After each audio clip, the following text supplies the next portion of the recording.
Great. Welcome everyone to this session on the to help celebrate the achievements of 3 of the inaugural cohort of the Indo-Pacific Internship Award recipients. My name is Kathy Clayton.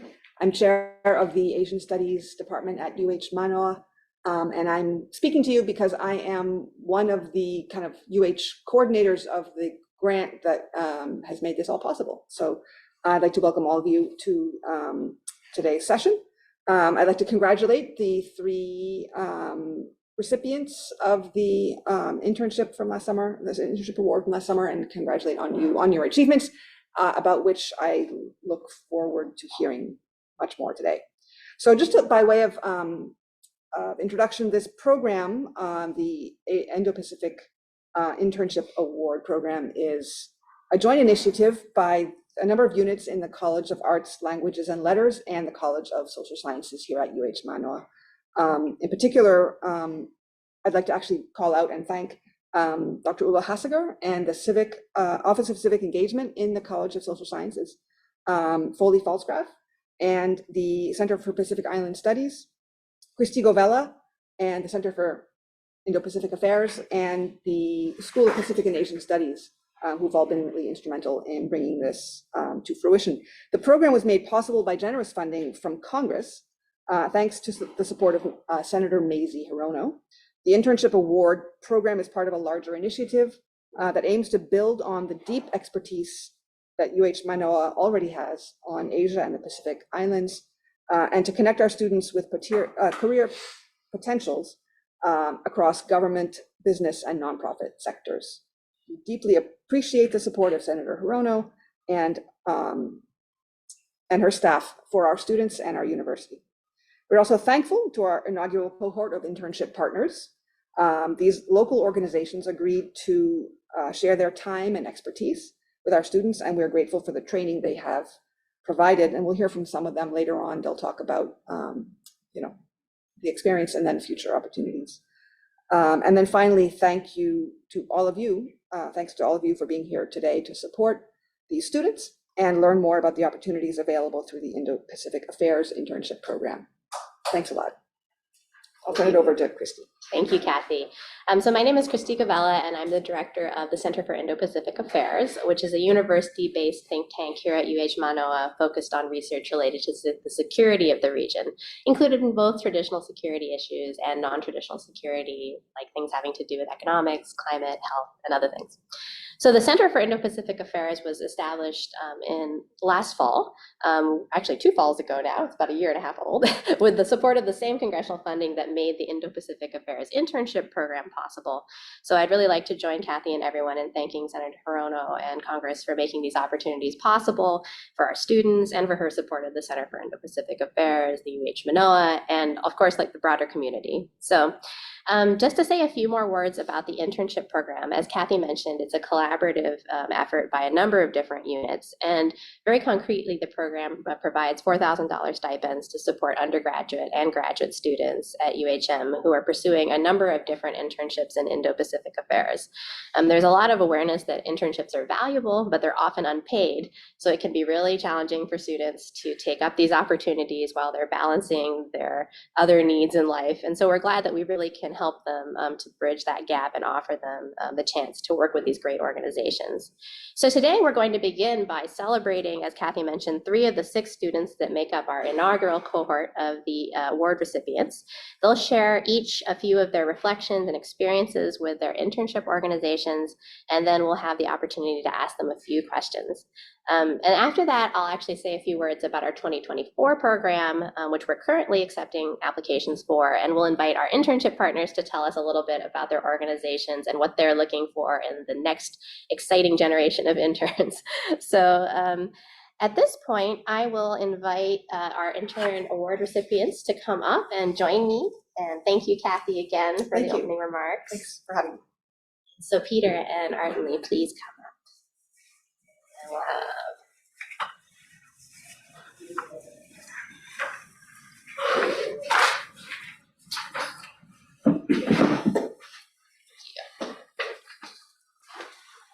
have So for summer 2023, for a little bit of background, we funded 6 students to work with 5 internship partners. And so today we'll hear from a few of our recipients, but just to introduce our partners briefly, they were for 2023 Pacific Forum, the White House Initiative on Asian Americans, Native Hawaiians, and Pacific Islanders, U.S. Indo-Pacific Command, the Department of the Interior's Office of Insular Affairs, and the Daniel K. Inouye Asia-Pacific Center for Security Studies. So today I'm so excited to talk with Peter Bennett and Artinlee Masiuriulmal, who worked at 2 of these organizations. And so I'll ask each of you just introduce yourselves a little bit, tell us about what you're studying in school, what year you are, and tell us what you did this summer. So Peter, do you want to start out? Sure.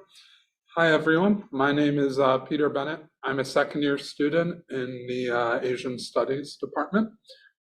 This past summer, I was an intern at the Daniel K. Inouye Asia-Pacific Center for Security Studies.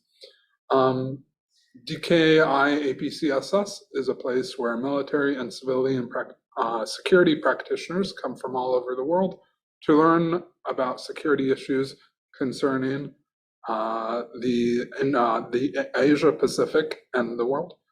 On any given day, a military official or a government representative may arrive at the center, and myself and other interns would have the privilege to hear them speak from the end of the faculty. The day-to-day, my duties consisted of assisting with the running of security courses. When they were in progress, I was not any sort of coffee boy or anything of that nature. I was given real tasks to do and complete, which helped in the upkeep of the center. However, that was acting as an assistant for the professors at the center or helping make sure the activities of each class went off without a hitch. Things I did mattered. For example, I was assigned to a professor and spent half the summer with him, where I sat in his class and helped him and his students in any way I could. I learned a great deal about security issues in the Pacific and the world today. If you are interested in security issues, I believe this internship would be something you would benefit from. You will be sitting in classes learning about security for multiple hours each day there, so you will leave the internship a more informed person. The day-to-day consisted of helping with the running of the security courses, talking to the faculty. I'd like to wrap up by giving a shout out to Tony, who supported me throughout my time at the center and continues to support me to this day. I'm sure all the interns would agree, all the interns at the center that we worked with. She was a great program manager, and if you become an intern at the center, you will work with her too. I came into the center with a pretty clear idea of what to do, but Tony helped guide me as to how I can get a job in the future. So thank you, Tony, for everything you did and continue to do. And we'll have the opportunity to hear from Tony a little bit later when she tells us about APCSS and what they're looking for and how you can work with her next year. So great, thank you, Peter. Artinlee, please. Hello, everyone. Thank you for being here today. It's my honor and privilege to be in front of everyone. My name is Artinlee Masiuriulmal. I'm a senior at Scheidler, the College of Business with intended major in business entrepreneurship. Since my first semester here, every non-Scheidler classes, I would rather take Pacific Studies because I just want to see the different perspective in the Pacific Island, culture, language, and people. I am from Waialae upstate Micronesia, and we don't really actually have this kind of opportunity or program, but to be part of this incredible journey and experience and program is beyond exciting. Summer 2023, I had the opportunity to work with WHIAANHPI, White House Initiative on Asian Americans, Native Hawaiians, and Pacific Islanders. So this organization, they target this community and they serve them as their voice to the world or to the White House. I am immensely grateful for the kindness and support by my mentors, Pua and Kirsten from NOAA Federal Organization. They've been helped me a lot. Thank you for selflessly sharing your knowledge and experience, shaping not just my skill but my character.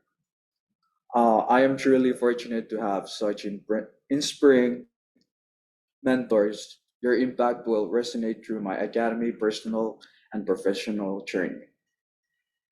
My time with WHIAANHPI and with Pua and Kirsten, I was able to improve my skills uh, in public speaking, teamwork, and of course to be part of monthly and weekly planning for the economic summit, which held last year for the very first time in Hawaii.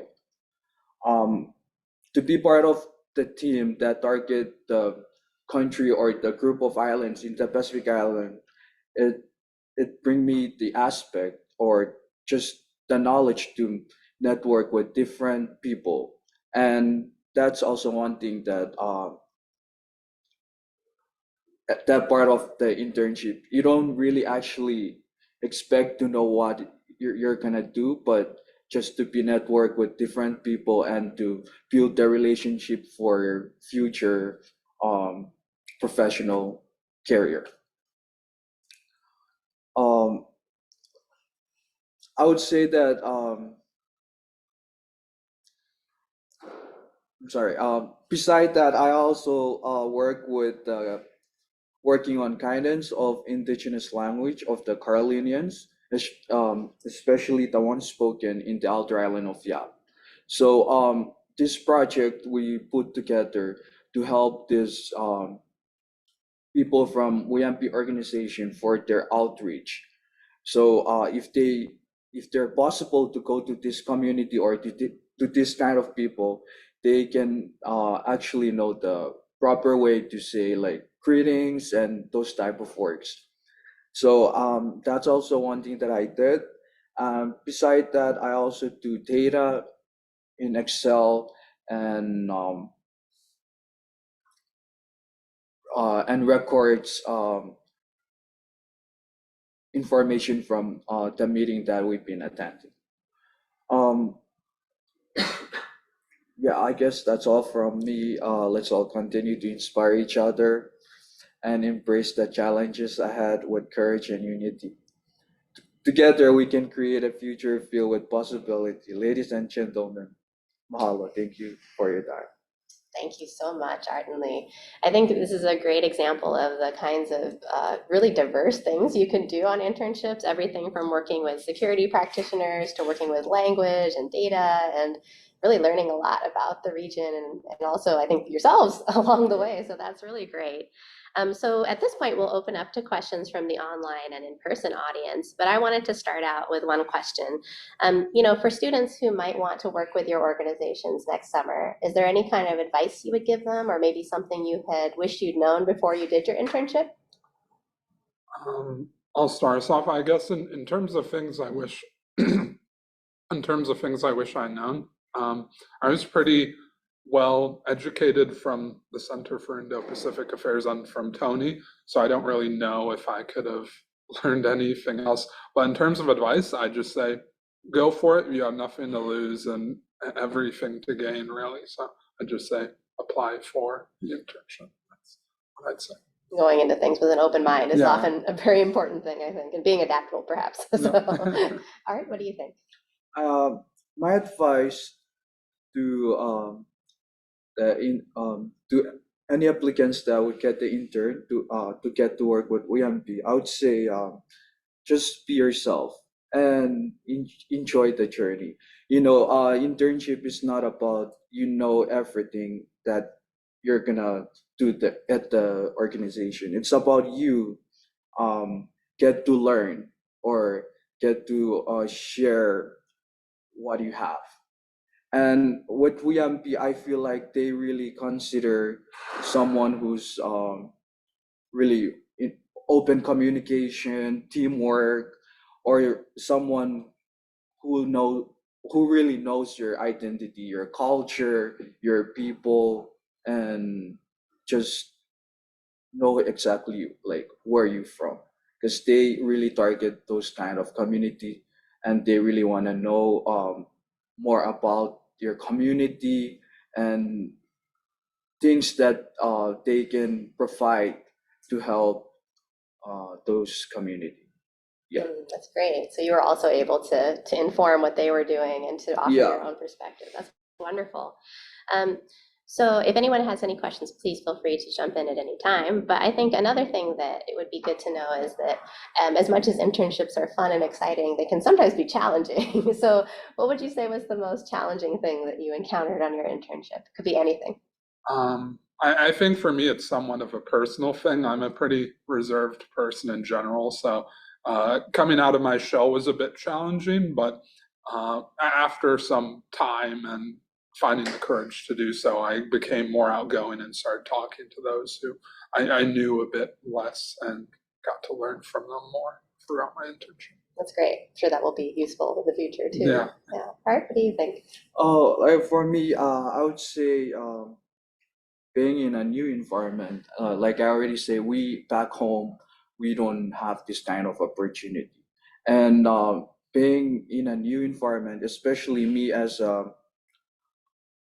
English as my third language, so it's kind of hard for me to really communicate with those people.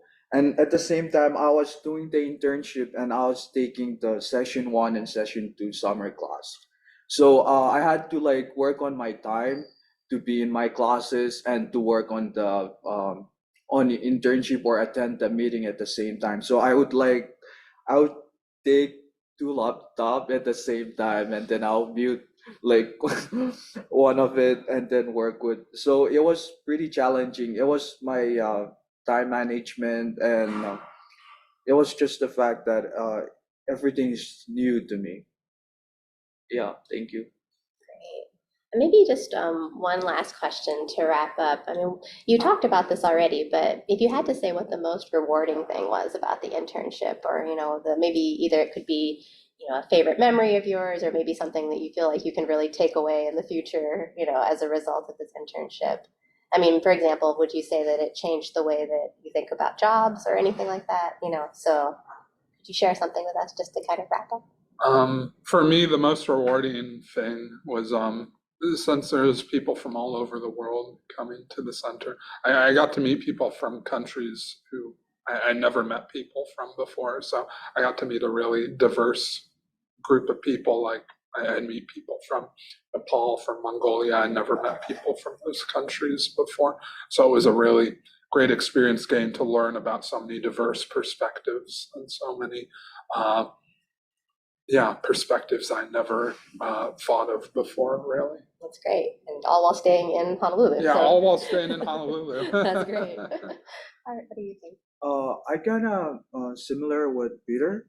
I would say meeting new, like really diverse people, and with that, I really get to network and even get to know people from White House, advocates from nonprofit organization or representative from the Pacific Islands, and even people from the University of Guam.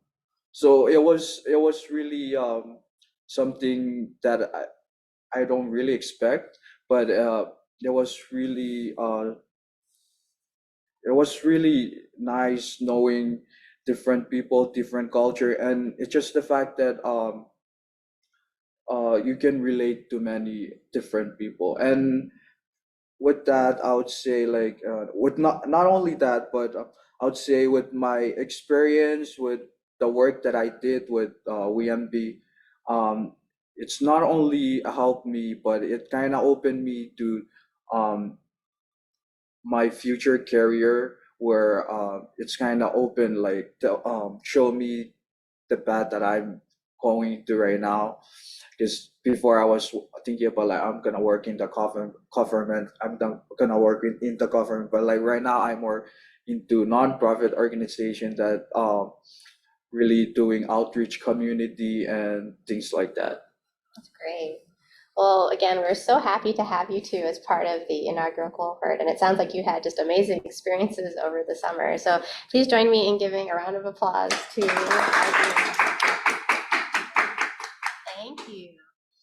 So at this point, I'll invite the students to sit down and then our internship partners to join us both virtually and in person.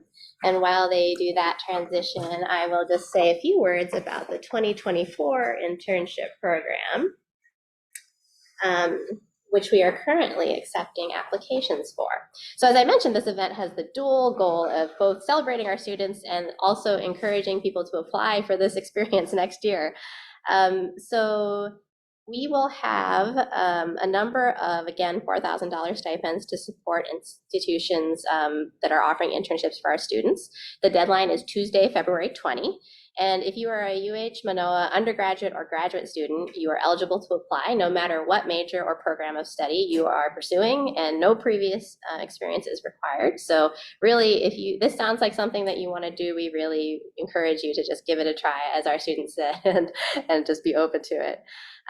So we'll be awarding 1 to 2 students stipends to participate at a number of different organizations. We already had a round of applications for U.S. Indo-Pacific Command, which is now finished, but we're accepting applications for 5 different places. The White House Initiative on Asian Americans, Native Hawaiians, and Pacific Islanders, which we'll have Colby Stanton talk about in a little bit.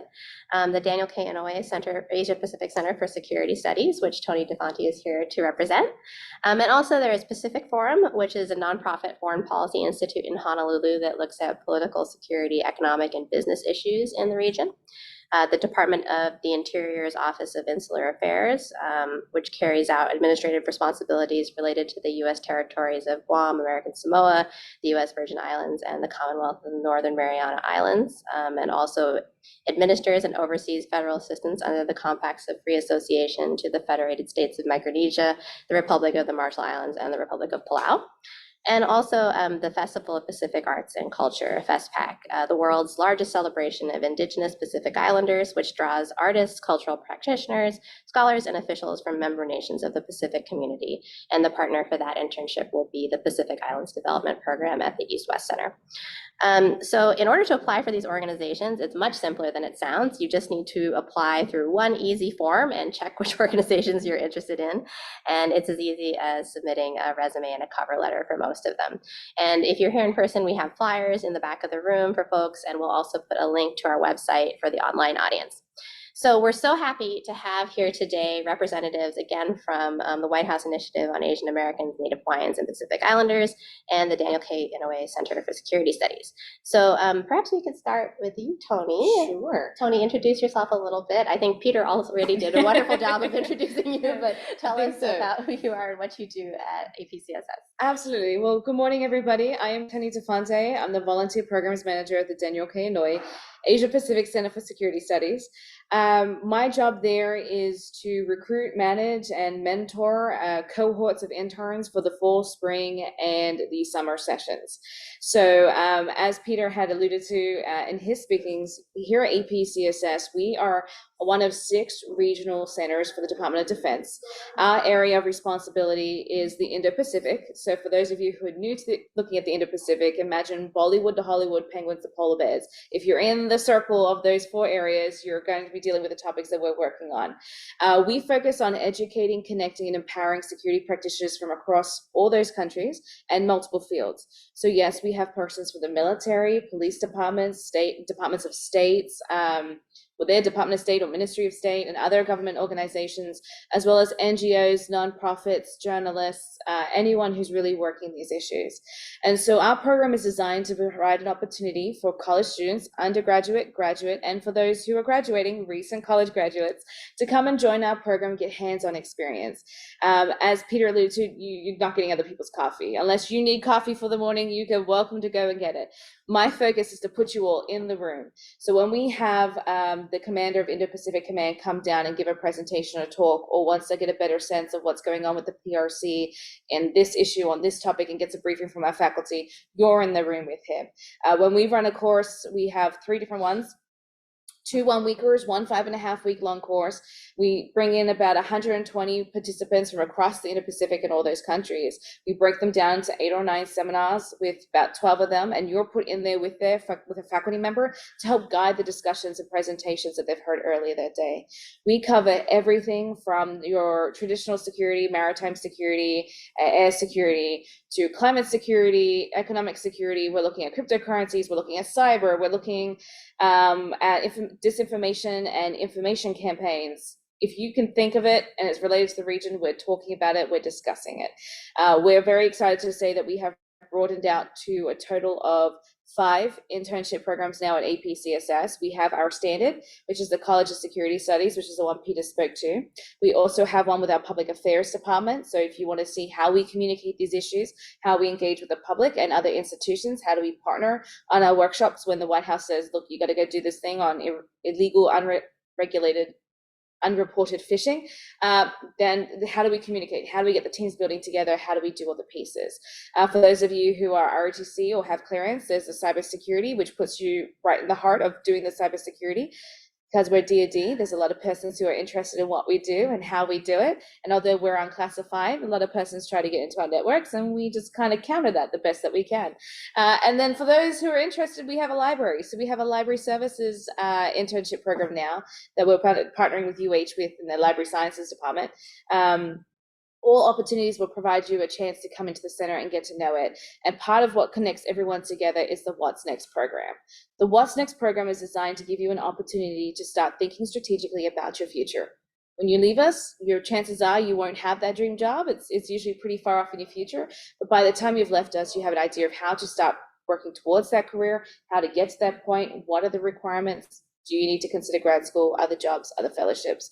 So while we are an unpaid internship, we work very hard to partner with the Center for Indo-Pacific Studies, as well as other institutions on and around the island, to make sure your next opportunity is paid and that you're moving in the right direction. So yeah. Hopefully I didn't talk too long. Sorry. And that was wonderful. And that also brings up a point that our internship partners often do offer multiple internships, which are unpaid. So even if you are not awarded a stipend through our program, we will forward your application to them, and they can consider you for different opportunities if you're available to do that. So again, you don't have to do anything extra if you're a student who's applying. We'll just do that automatically for you. So it's a great point as well. Yeah. And we already have some questions for our internship partners in the online chat, but I think first we'll go to Colby and have Colby talk a little bit about herself and WHIAANHPI. Great. Hi. Yeah. My name's Colby Stanton, and I am actually the Western Director for the Federal Executive Board. So this is a little bit different from what Tony was talking about. WHIAANHPI is really the White House Initiative for Asian Americans, Native Hawaiians, and Pacific Islanders. Isn't an existing group, or it doesn't have a specific facility or a building that you go to every day.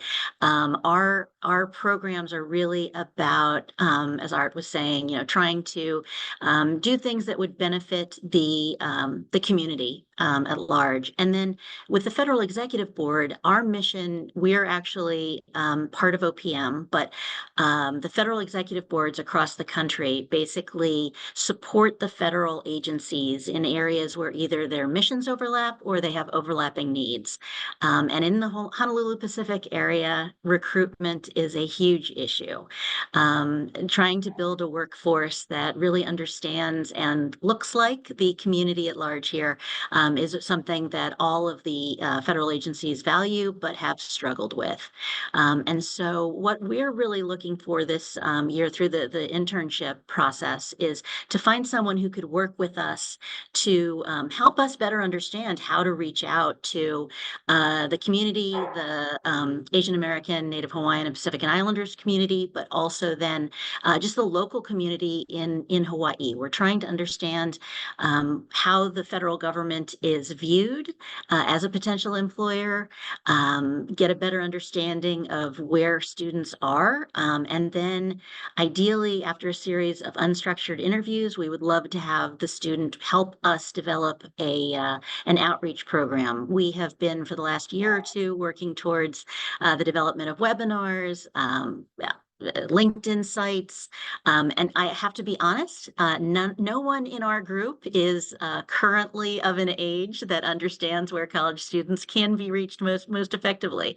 And so we're looking for an intern who, just by being a student intern and being of that age and making those connections with other students can really help us to develop an outreach program to highlight the importance of the federal government, to highlight us as a potential employer, but in a way that is meets students where they are as opposed to where we think they might be. So yeah, I think that's sort of a brief overview of what it is that we're looking for. I guess I would say, as I mentioned, there is no specific building to our project. And so we're really looking for someone who is a self-starter, comfortable going out and doing finding people to talk to, doing unstructured interviews, talking to their peers, and then also helping us with program design. Wonderful. It sounds like interns can do a lot of different things at both of your organizations and pick up a lot of new skills. One question that we have from the audience is about just kind of the nuts and bolts of the time that people spend. So, if somebody was interested in working with your organizations, what might a sort of typical day be like, in terms of the hours? Or, for example, I know that there might be a different mix of remote versus in-person for the organization. So if you could speak a little bit about that, and I'll speak a little bit about the other organizations who aren't represented, who I know a little bit about. But maybe Tony, we could start with you. Absolutely. So at APCSS, the daily schedule is a little bit different for everybody. First, we really do work with students to make sure that we have a schedule that works for them in their studies. So when you're accepted into the internship program, the first thing that we're discussing is what is your availability? And when I ask students to take into account their availability, we ask them to take into account the time that they'll need for homework and writing and papers and everything that comes with it. So in many ways, the schedule is student-led. When we go through areas of what I would call busy periods and light periods. Busy periods are when we are actively executing one of our comprehensive security courses. That's 5.5 weeks long. These courses are scheduled, if you think back to high school, everything from like 8 a.m. to 4 p.m. We have something slated for everyone to do. And so we incorporate our interns into all of that. I've had students who over the summer have the ability to be a little bit more flexible and full-time in that sense. Some who are part-time and come to me Mondays, Wednesdays, and Fridays, or Tuesdays, Thursdays, or an afternoon here and a morning there. So we're really flexible with our timing and the schedule as long as it works for the student. And I would work closely with each of you to ensure that you have that blend that you're looking for. We do look for an average of about 20 hours a week. However, that can be broken up and done differently. And if you register for your course for your internship for course credit, then that comes with different requirements as well. All that being said, I haven't had a student leave the program who either registered it for a course or didn't, who wasn't able to meet the hours they were looking for. I automatically give everyone the week of midterms and finals off. So I'll often ask each of you, because we get students from all over, what that is for your institution, what that looks like. So we can support you in your academic endeavors while we recognize your time with us is unpaid and is designed to complement your academic experiences. So we really want to partner with each of you to make that work. When we don't have courses, you are more free to make your schedule however you like it. We have a series of visitors that come in. We have a series of smaller engagements that you're welcome to participate in, as well as projects that may require 1 or 2 meetings a week, but you're pretty got a lot of downtime in between. So we work with each of you just to see what that looks like and flex it out. Great. Colby? Can I just say ditto? We don't have any formal class programs, but we do have outreach that's going on with universities locally. We do have a recruit, retain, engage committee that's made up of human resources, personnel and leaders from across the federal government out here. So there might be some meetings to participate in, but much like Tony described, it's very much student driven. And, as long as they're getting the work done, the hours of the day are less important to us. But we would like them to participate in some of our meetings just to get a sense of who we are, and so that their internship does not end without them having gained an understanding of who the federal family is and what it is that we're working towards here. Wonderful. And I would say that that is common. I think the approach of working with students and figuring out what works with them and recognizing that they do have other obligations in their lives, I think is common through all of the internship partners. I won't speak to the specifics of all of the others. So if you're a student who's watching and you want to know more, please feel free to email cipa@hawaii.edu, and we can liaise with the organization you're interested in to figure out what the situation is. But I know, for example, with Pacific Forum, they prefer someone to come in person, but they can be flexible in some cases for hybrid work. It's generally kind of a part-time schedule that they work out. So, but every organization has different needs, and they also recognize that students have different needs. So I think this is really, a good case of trying to make it something that complements, again, your educational experience. Are there any other questions from the online or in-person audience about the summer opportunities? When is the deadline?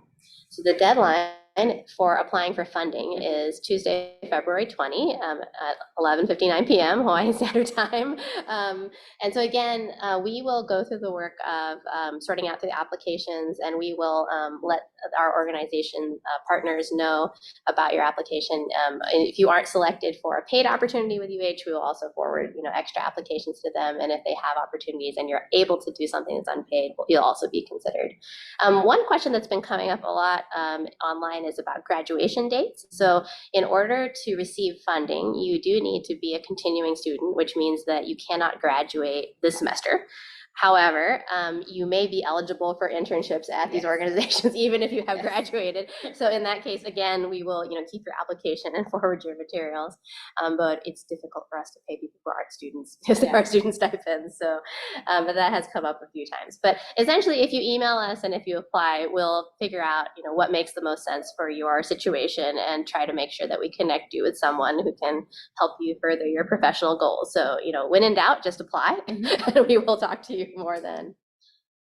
Any other questions or comments, perhaps from our internship partners? Anything else you think that students should know about the summer or why internships are great or anything like that? I would have to say, if you're doing it right, or hopefully you've gotten to the right institution, an internship is really designed to complement your academic experience. It's designed to give you an understanding of what that classroom work looks like in real life and provide you an opportunity to discover if this is what you want to do or if it's not. And so I always tell students that I'm recruiting, it's okay if you're considering a career in international relations and you come and join us and you decide that is absolutely not for me. That's all right. That's not a problem. We can explore other career paths that have similar themes, that have ways of what you were looking to do. It's really an opportunity for you to determine if this is the pathway you want to go down, especially while most students are taking out student loans and doing everything for a degree in the hopes of working in these fields. So that way you'll feel hopefully more secure in that commitment that you're making, but also feel like as though you are empowered with the tools to be able to go out and turn that career into a reality. That's great. Colby, did you have anything you wanted to add? Yeah, I think that, as I mentioned, one of the advantages of the Federal Executive Board and WHIAANHPI is that we're both organizations, or maybe I didn't mention it, we're both organizations that support the federal family writ large. And so I think that one of the real benefits of an internship with us is that you get to see a wide range of agencies and understand what they do, or at least get an insight into what they do, which is a very unusual opportunity to have. I think, as you're starting to get into thinking about where you want to go, a lot of agencies or a lot of people think that, oh, if I want to work on the environment, I have to work for EPA, for example, or, if I want to work for Homeland Security, it's got to be Homeland Security. And one of the things that I think that students can really benefit from an internship with WHIAANHPI and with the Federal Executive Board is to understand just how wide the range is of positions that are with the federal family, and just how broad the responsibilities are, and how the same task may have little pockets in different agencies. So even if you don't want to go into a career with the federal service, I think it's a great insight to have as a student of the world, so to speak. Wonderful. We do have one specific question for Tony from an attendee who's wondering if DKI APCSS works with DIA officials at Camp Smith. Oh, okay. So how do I put this? So APCSS is a member of the Department of Defense. We regularly work with a number of departments, agencies, and institutions on island, in DC, and internationally. A number of my students who have come through the program through the What's Next program have determined what their next steps are, have gone on to work and be employed with a number of these institutions, including the DIA, as well as a variety of fellowships and partnerships, both at Pacific Forum, at the East-West Center, but also with the Carnegie Endowment for International Peace in DC, and PhD programs. One of my girls just got accepted into a Harvard PhD program, so working with all these different pieces. I will try regularly as part of the internship program to bring in other institutions as a chance for visits, so you get a chance to ask them questions. Depending on how big the cohort is of interns, and depending on whether or not it's sitting behind a base security, will determine whether or not we can take you to them and try and get you engaging with them and partnerships there. We have partnered with them, but as we are an unclassified environment, we work and focus on bringing in international security practitioners. We don't necessarily do a lot of intelligence work where we work, just for reference, but we do have different persons who have come through the work with these institutions before, and we have students who have gone off to work with them in the future. So yes and no, and kind of maybe. Right. And it is a great place to get exposure to a lot of different Correct. organizations, and Absolutely. also nice because you work with open access, unclassified Everything. things, and so yes, so Yeah. you don't have some of the constraints that other organizations would have. Very true. But yes, that's a great point. So I think that we've come to the end of our questions. I think on a personal note, I would just like to add that, as somebody who also did internships when I was going through school at the Environmental Protection Agency and at the Department of State, I think it's amazing the things you can learn, and it can be very inspiring and even life-changing for people to see, the kinds of jobs you didn't know existed, or, the places that people can go with certain kinds of skills and training. So you'll learn a lot, and I think it will also be very inspiring, as our 2 award winners told us earlier today. So with that, I think we can wrap up. And again, on behalf of all of the collaborating organizations for the Indo-Pacific Affairs Award program, so the Center for Indo-Pacific Affairs, the School of Pacific and Asian Studies, the Center for Pacific Island Studies, and the College of Social Sciences Internship Program, we really thank you for joining us today. And congratulations again to our 2023 cohort. And we look forward to receiving applications from our 2024 potential cohort. So thank you very much.